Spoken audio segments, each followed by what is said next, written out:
दादा मेरा भी ऐसा ही हुआ। इसके बाद क्या होता है, कोई पेला हमें अणन पतो है, एक तो मारा हड़ो से भाई से बैठ जा। चूंकि मैं तो टीचर था और मेरे वाइफ 12वीं पास थी, अब हम चाहते तो हम भी ऐसा कर सकते थे। दादू किधर लग तो फिर क्या होता है, जब शादी करने गए एग्री करे कब से, उससे पहले मैं दोबारा कभी नहीं गया, देखने गया, इसके बाद डायरेक्ट बारात लेके गए। बीच में कभी हमारा मिलना नहीं हुआ, केवल वो पट्टू निभा गया था, 3 नाड़े फिर देखा था, बाकी कोई बातचीत नहीं हुई। और हमारे समाज की परंपरा है भाई जरा सही बैठ जा, कि वीडियो कर रहा है। तोरण माते आंबा बाद उस गांव की लड़कियां अनाप शनाप गालियां देती है बोर को। तो मेरे को भी अनाप शनाप गालियां दी तो गुस्सा तो मेरे को भी आ गया। फिर मांडवे में बिठाया, मामा लाड़ी को लाए और बुआ ने लाड़ी का हाथ मेरे हाथ में पकड़ाया। लाड़ी कौन? तुलसी परमार, और कौन? भंवरलाल परमार। इससे पहले मेरे वाइफ का अंगुली भी नहीं अड़ा था मेरे। ये होता है विवाह, अंगुली भी नहीं अड़ा। और ऐसा आपके भी माँ बाप के साथ हुआ था तो हाथ में हाथ देने का विशेषाधिकार किसका है? बुआ का। तो यदि आप प्री वेडिंग करते हो तो बुआ का अधिकार खत्म हुआ कि नहीं हुआ? हो गया। बुआ का विशेषाधिकार खत्म हुआ कि नहीं? और मामा लाड़ी को गुदरेज से उठा करके मांडवे में लाता है, और यदि आप वो को तोरण पर माला पहनाने के लिए लाड़ी को बुला करके माला पहनाते हो तो मामा के विशेषाधिकार का क्या हुआ? सोचिए, मामा का विशेषाधिकार खत्म। और जब मेरा विवाह हुआ था तो आग पूजवानो काम ये हमारे कोटवाड़े की रीतो। यदि तुम लोग दूसरे किसी को बुलाते हो तो उसका क्या होगा? ये भी विशेषाधिकार खत्म। इसलिए मैं कहना चाहता हूं कि हमारी संस्कृति के विरोध में हमको काम नहीं करना चाहिए। इसलिए हम लोगों को ये जो प्री वेडिंग वाला जो मामला है उसको किसी भी सूरत में हमको एक्सेप्ट नहीं करना है। और जो लोग ऐसा करें अणन विवाह में जावानो बंद नहीं जावानो, ठीक है? समाज की संस्कृति के अकॉर्डिंग घंटी बज चुकी है। एक अंतिम बात और कहना चाहूंगा कि हमारे इलाके के अंदर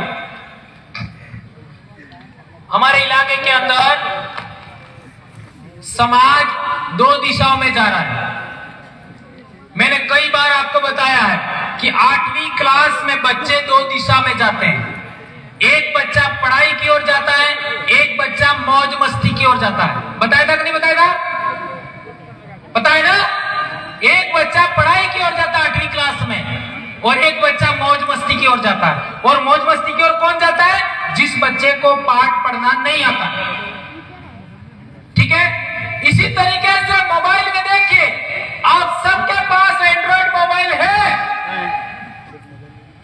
सभी के पास एंड्रॉइड मोबाइल है। और एंड्रॉइड मोबाइल में यदि आप कोई किसी भी तरीके की बात को सर्च करते हैं और सर्च करने के बाद कोई बात आपने देखी और इसके बाद मोबाइल बंद किया और फिर वापस खोलोगे तो जो बात सर्च की थी उससे संबंधित 8 से 10 वेबसाइट अपने आप खुल जाएगी। मैं क्या कहना चाहता हूं, समझ रहे हो? इसलिए आज हमारे बच्चे बिगड़ रहे हैं और कई सारे बच्चे आत्महत्या कर रहे हैं और कई सारे बच्चे गलत दिशा में जा रहे हैं,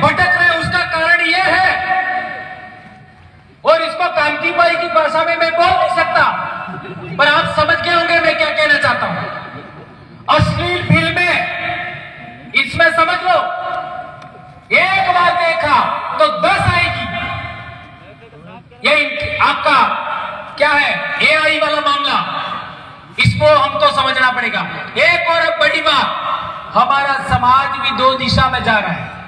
एक धर्म की ओर जा रहा है, एक संस्कृति की ओर आ रहा है। धर्म की ओर अभी 8वीं की सामाजिक ज्ञान, ये भाई कौन पढ़ के सुनाएगा? मेरे बात कोई पढ़ के सुनाएगा? टाइम नहीं रहा। ये इसके अंदर लिखा हुआ है, ये वो सब बता देंगे। इसमें लिखा हुआ है आदिवासी के बारे में। क्या लिखा है? स्कूल में चल रही है अभी, आप सबके बच्चे पढ़ते हैं इसको, सब टीचर जानते हैं इसको, ये पढ़ के सुनाएंगे। अभी मेरे पास समय नहीं, तो मैं बता रहा था कि समाज भी दो दिशाओं में बढ़ रहा है। एक अपनी संस्कृति, अपना इतिहास, अपना हक अधिकार, रूढ़ी प्रथा को बचाने के लिए काम कर रहा है, और एक धर्म की ओर बढ़ रहे हैं।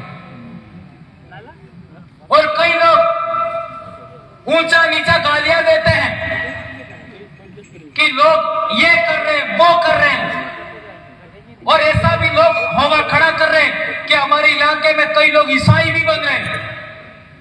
तो मैंने झाबुआ में भी बोला था, कई जगह में बोल चुका हूं, कई जगह बोल चुका हूं मैं कि यीशु मसीह भी यहूदी था,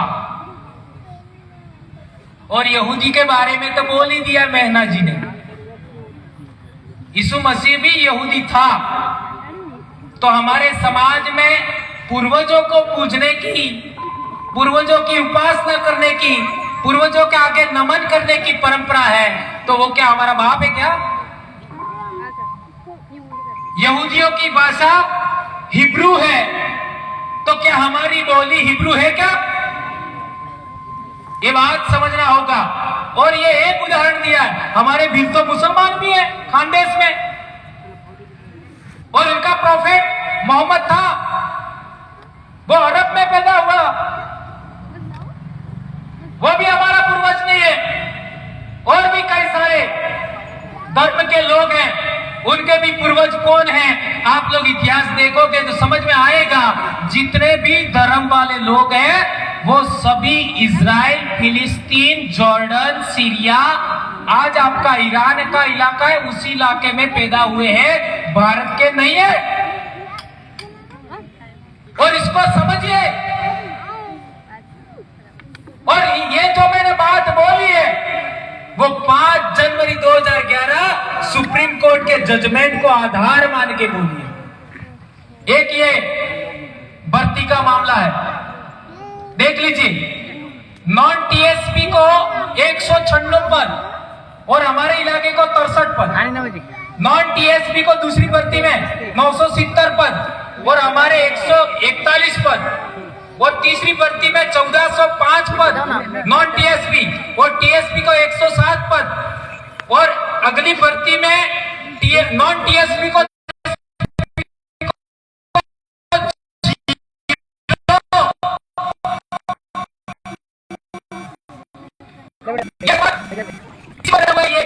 जब हम कर रहे हैं तो मेरे पास चिट्ठी भी आ गई।